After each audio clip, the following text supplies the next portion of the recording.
Hi hello namaste welcome back to VV kitchens. నేను మీ Vardhini Vijay. Restaurant టేస్ట్తో ఇంట్లోనే ఏదైనా చాలా సింపుల్గా చాలా టేస్టీగా ప్రిపేర్ చేయాలనుకుంటున్నారా? అయితే తప్పకుండా ఈ రెసిపీని ట్రై చేయాల్సిందేనండి. అదేంటా అని అనుకుంటున్నారా? రెస్టారెంట్ టేస్ట్తో ఇంట్లోనే చాలా సింపుల్గా ప్రిపేర్ చేసుకునే పన్నీర్ బటర్ మసాలా అండి. ఈ పన్నీర్ బటర్ మసాలా అన్ని రకాల రోటీస్తో కానీ నాన్స్తో కానీ పుల్కాస్తో కూడా చాలా టేస్టీగా ఉంటుందండి. ఈ పన్నీర్ బటర్ మసాలా బిర్యానీతో కూడా చాలా టేస్టీగా ఉంటుంది. జీరా రైస్తో కూడా ఈ పన్నీర్ బటర్ మసాలా కర్రీ చాలా టేస్టీగా ఉంటుందండి. రెస్టారెంట్కి వెళ్ళే అవసరం లేకుండా మీ ఫ్యామిలీ మొత్తం కూడా ఈ పన్నీర్ బటర్ మసాలా కర్రీని ఇంట్లోనే ఎంతో హైజీన్గా ప్రిపేర్ చేసుకొని హ్యాపీగా ఎంజాయ్ చేయొచ్చండి. ఏదైనా స్పెషల్ అకేషన్ ఉన్నప్పుడు లేదా ఏదైనా ఫెస్టివల్ టైంలో కూడా ఈ పన్నీర్ బటర్ మసాలాని ఇంట్లోనే ప్రిపేర్ చేసుకొని మీ వాళ్ళందరితో ఎంజాయ్ చేయండి. ఈ వీడియో చూసి మీరు కూడా మీ ఇంట్లో ఈ పన్నీర్ బటర్ మసాలా కర్రీని ప్రిపేర్ చేసి ఎలా వచ్చిందో నాకు కామెంట్ చేయడం మాత్రం మర్చిపోకండి. మరి ఇంకెందుకు ఆలస్యం, లేట్ చేయకుండా ప్రాసెస్ స్టార్ట్ చేసేద్దామండి. ఇప్పుడు స్టవ్ వెలిగించి స్టవ్ పైన ఒక ప్యాన్ పెట్టి ఆ ప్యాన్ వేడైన తర్వాత దాంట్లోకి 3 ఇంచెస్ దాకా బటర్ని కట్ చేసి యాడ్ చేసుకోవాలండి. బటర్ ప్లేస్లో మీరు కావాలనుకుంటే నెయ్యిని కూడా యాడ్ చేసుకోవచ్చండి. మనం యాడ్ చేసుకున్న బటర్ మొత్తం కూడా మంటను లో ఫ్లేమ్లో అడ్జస్ట్ చేసుకొని కరిగించుకోవాలండి.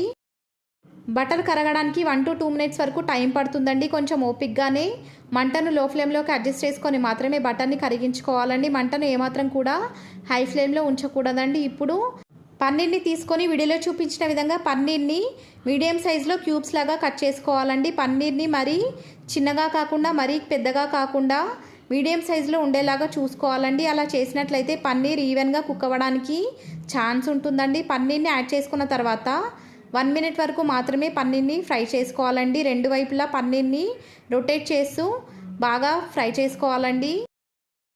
నేను తీసుకున్నటువంటి పన్నీర్ క్వాంటిటీ వచ్చి 150 గ్రామ్స్ వరకు ఉంటుందండి. వీడియోలో చూపించిన విధంగా పన్నీర్ కలర్ అనేది టర్న్ అయిన తర్వాత ఇప్పుడు స్టవ్ ఆఫ్ చేసేసుకొని ఈ ప్రిపేర్ అయినటువంటి పన్నీర్ మొత్తాన్ని కూడా ఒక ప్లేట్లోకి ట్రాన్స్ఫర్ చేసుకోవాలండి.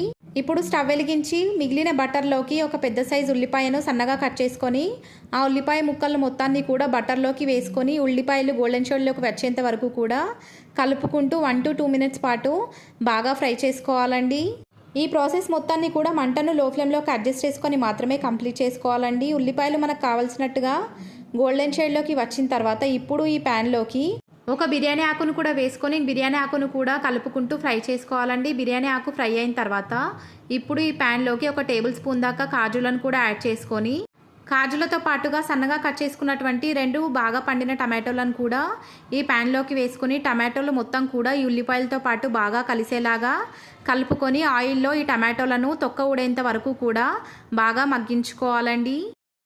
ప్యాన్ పైన మూత పెట్టి ఈ టమాటో ముక్కల్ని 3 నిమిషాల పాటు బాగా మగ్గనివ్వాలండి. 3 నిమిషాల తర్వాత ప్యాన్ పై నుండి మూత తీసి మనం ఉడికించుకున్నటువంటి టమాటోలు బాగా మగ్గాయో లేదో ఒకసారి చెక్ చేసుకొని ఇప్పుడు స్టవ్ ఆఫ్ చేసుకొని ఈ టమాటోలు మొత్తం కూడా రూమ్ టెంపరేచర్లోకి వచ్చేంత వరకు చల్లారనివ్వాలండి. టమాటో ముక్కలు మొత్తం కూడా రూమ్ టెంపరేచర్లోకి వచ్చిన తర్వాత ఇప్పుడు మనం ప్రిపేర్ చేసుకున్నటువంటి ఈ మసాలా మొత్తాన్ని కూడా ఒక మిక్సీ జార్లోకి వేసుకొని మెత్తని ప్యూరీలాగా ప్రిపేర్ చేసుకొని పక్కనుంచుకోవాలండి.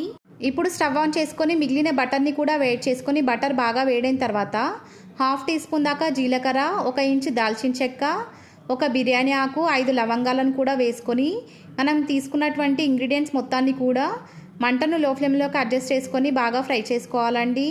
ఇప్పుడు ఇందాక మనం ప్రిపేర్ చేసుకొని పక్కన ఉంచుకున్నటువంటి మసాలా ప్యూరీ మొత్తాన్ని కూడా ఈ ప్యాన్లోకి వేసుకొని ఈ మసాలా మొత్తాన్ని ఒకసారి బాగా కలుపుకొని మసాలా నుంచి ఆయిల్ అనేది పైకి తేలేంత వరకు కూడా ఈ బటర్లో బాగా ఫ్రై చేసుకోవాలండి. వీడియోలో చూపించిన విధంగా ఆయిల్ అనేది పైకి తేలిన తర్వాత ఇప్పుడు ఈ మసాలాలోకి 1/2 టీ స్పూన్ దాకా అల్లం వెల్లుల్లి పేస్ట్, చిటికేడు పసుపును కూడా వేసుకుని మనం యాడ్ చేసుకున్న అల్లం వెల్లుల్లి పేస్ట్ పసుపు మొత్తం కూడా ఈ మసాలాతో పాటు బాగా కలిసేలాగా కలుపుకొని మరొక 2 నిమిషాల పాటు మంటను లో ఫ్లేమ్లోకి అడ్జస్ట్ చేసుకొని ఆయిల్ పైకి తేలేంత వరకు కూడా ఈ మసాలా మొత్తాన్ని కూడా బాగా ఉడికించుకోవాలండి. 2 నిమిషాల తర్వాత ఇప్పుడు ఈ మసాలాలోకి 1 టేబుల్ స్పూన్ దాకా కారాన్ని, రుచికి తగినంత ఉప్పును కూడా వేసుకొని వీటితో పాటుగా 1/2 టీ స్పూన్ దాకా ధనియా పౌడర్, 1/4 టీ స్పూన్ దాకా గరం మసాలా పౌడర్ని కూడా వేసుకొని ఈ మసాలా మొత్తంతో పాటు ఈ ఇంగ్రీడియంట్స్ అన్నీ కూడా బాగా కలిసేలాగా ఒకసారి కలుపుకొని మంటను లో ఫ్లేమ్లోకి అడ్జస్ట్ చేసుకొని ఈ మసాలా మొత్తాన్ని కూడా ఆయిల్ పైకి తేలేంత వరకు కూడా బాగా ఫ్రై చేసుకోవాలండి. వీడియోలో చూపించిన విధంగా ఆయిల్ అనేది పైకి తేలిన తర్వాత ఇప్పుడు ఈ మసాలాలోకి 1 టేబుల్ స్పూన్ దాకా ఫ్రెష్ క్రీమ్ని కూడా యాడ్ చేసుకొని మనం యాడ్ చేసుకున్న క్రీమ్ మొత్తం కూడా ఈ మసాలాతో పాటు బాగా కలిసేలాగా కలుపుకొని వీడియోలో చూపించిన విధంగా ఆయిల్ పైకి తేలేంత వరకు కూడా ఈ మసాలాని మరొక నిమిషం పాటు బాగా ఉడికించుకోవాలండి. ఇలా ఉడికించుకున్న తర్వాత ఈ మసాలాలోకి 1 కప్పు దాకా మంచినీళ్ళని కూడా యాడ్ చేసుకొని మంచినీళ్ళు మసాలా మొత్తం కూడా బాగా కలిసేలాగా ఒకసారి కలుపుకొని ప్యాన్ పైన మూత పెట్టి ఈ గ్రేవీని 2 నిమిషాల పాటు బాగా ఉడికించుకోవాలండి. 2 నిమిషాల తర్వాత ప్యాన్ పై నుండి మూత తీసి ఈ గ్రేవీ మొత్తాన్ని కూడా ఒకసారి బాగా కలుపుకొని ఇందాక మనం ఫ్రై చేసి పక్కన ఉంచుకున్నటువంటి పన్నీర్ క్యూబ్స్ మొత్తాన్ని కూడా గ్రేవీతో పాటు బాగా కలిసేలాగా కలుపుకొని ప్యాన్ పైన మూత పెట్టి 2 నుంచి 3 నిమిషాల పాటు ఈ గ్రేవీలో ఈ పన్నీర్ ముక్కల్ని బాగా ఉడికించుకోవాలండి. ఇలా పన్నీర్ యాడ్ చేసుకున్న తర్వాత గ్రేవీలో ఉడికించుకోవడం వల్ల పన్నీర్ లోపలి దాకా ఈ గ్రేవీ వెళ్ళి ఈ పన్నీర్ అనేది చాలా టేస్టీగా తయారవుతుందండి. 2 నిమిషాల తర్వాత ప్యాన్ పై నుండి మూత తీసి గ్రేవీ మీకు నచ్చిన కన్సిస్టెన్సీలోకి వచ్చిందో లేదో ఒక్కసారి చెక్ చేసుకోవాలండి.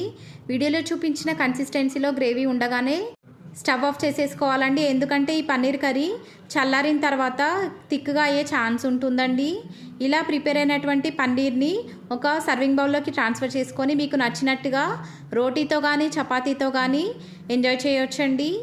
పన్నీర్ బటర్ మసాలా మొత్తాన్ని కూడా సర్వింగ్ బౌల్లోకి ట్రాన్స్ఫర్ చేసుకున్న తర్వాత రెస్టారెంట్ లుక్ కనుక రావాలనుకుంటే కొంచెం ఫ్రెష్ క్రీమ్ని స్పూన్తో తీసుకొని వీడియోలో చూపించిన విధంగా గార్నిష్ చేసుకోవాలండి. ఇలా చేయడం వల్ల అచ్చం రెస్టారెంట్లో తిన్న ఫీల్ అనేది మనకు వస్తుందండి. అంతేనండి, రెస్టారెంట్ స్టైల్ పన్నీర్ బటర్ మసాలాని ఇలా ఇంట్లోనే సింపుల్గా ప్రిపేర్ చేసుకోవచ్చు. ఈ రెసిపీ కనుక మీకు నచ్చినట్లయితే లైక్ చేయండి, మీ ఫ్రెండ్స్ అండ్ రిలేటివ్స్ షేర్ చేయండి. ఇలాంటి మరెన్నో రెసిపీస్ కోసం మన వివి కిచెన్స్ ఛానల్ని సబ్స్క్రైబ్ చేయడం మాత్రం మర్చిపోకండి.